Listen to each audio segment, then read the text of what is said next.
I see the upside of crypto, but I just can't bring myself to invest.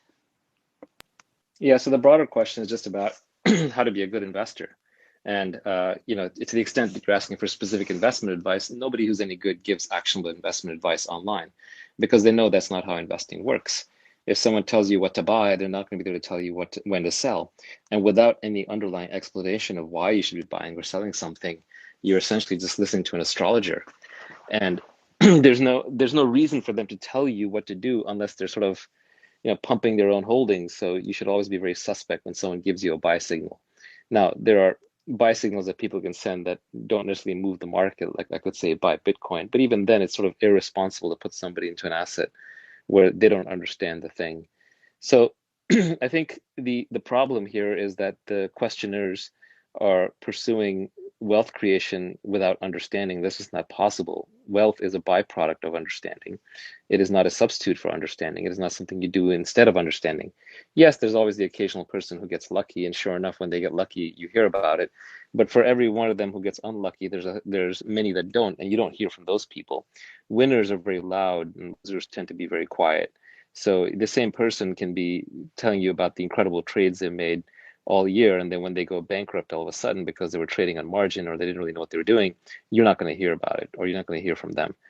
So I just I would give up on this whole idea of trying to find investment advice from other people.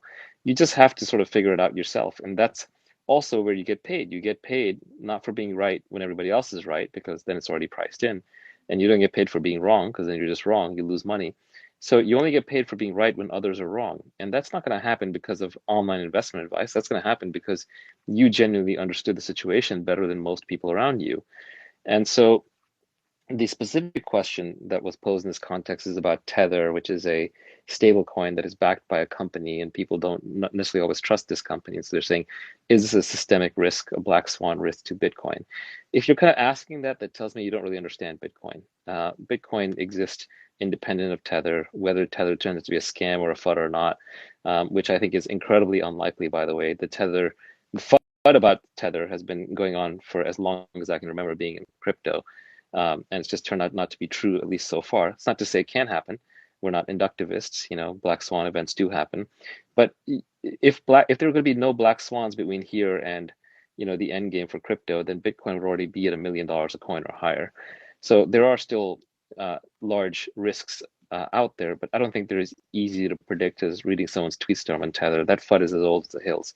But anyway, you need to learn enough about Bitcoin that you can then decide for yourself whether that is going to be true or not. And there's no education I can give you here in like a minute. There are lots and lots of people who have written lots of good work on both sides of it, but if you don't understand it yourself, then you have no business investing in it.